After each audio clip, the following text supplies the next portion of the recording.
Hello, my name is Ashley McCage, and this is my essay, The Rad World of Radiologic Technology. Have you ever had an x ray or known someone that has? Radiology is essential in the world of healthcare, and it is important for us to know the history of this profession that is constantly evolving. To get a better understanding, we must go back in time and see where it all started. In 1895, a German physicist and mathematician named William Conrad Rankine discovered that when using a low vacuum Crookes tube, there was an electrical glow that occurred on a piece of barium platinocyanide coated paper when the tube was energized.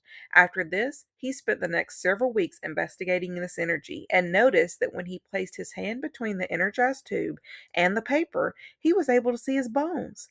After this, he created the world's first x ray of his wife's hand pictured here. He called this discovery X rays, with the X representing the mathematical symbol for the unknown.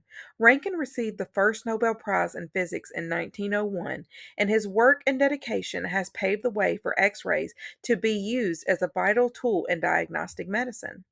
Radiologic technology began to take off, and people realized that if we were going to start using radiographs in healthcare, we were going to need someone to run the machines. By 1898, Marie Curie discovered the radioactive element radium, which helped pioneer the foundation for radiation oncology. She also designed radiology cars that were used in the First World War and oversaw training of over 1,000 technologists to be able to operate the machinery. In 1917, the U.S. Army Medical Corps established intensive programs to train medical officers as radiologists and enlist men to take the radiographs. At this time, there was no real school or test that you could take to be able to do this job.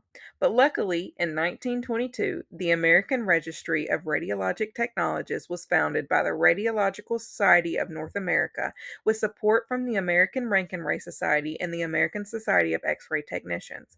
That same year, the ARRT administered their first radiography exam to Sister Mary Beatrice Merrigan.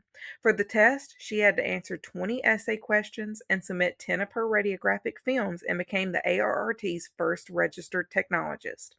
In 1927, 37% of all radiologic technologists were nuns. The pay for these technologists during this time was not as easy accessible, but I did find an article that stated they would get paid around $100 a month if they worked in a hospital. Over the years, society's perception of radiologic technology has changed drastically.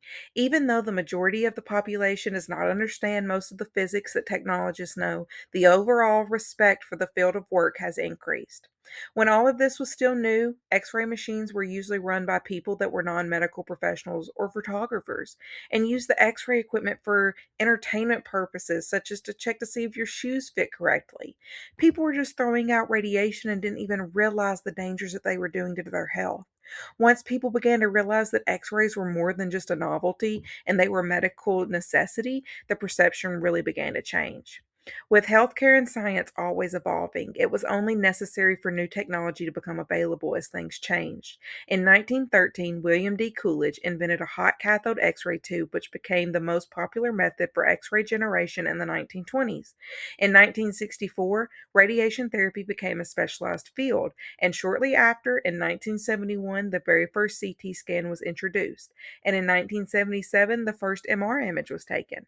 You can see, just with this small timeline, how quickly new technology has been introduced and how the need for different diagnostic imaging modalities, it was such a catalyst for these changes.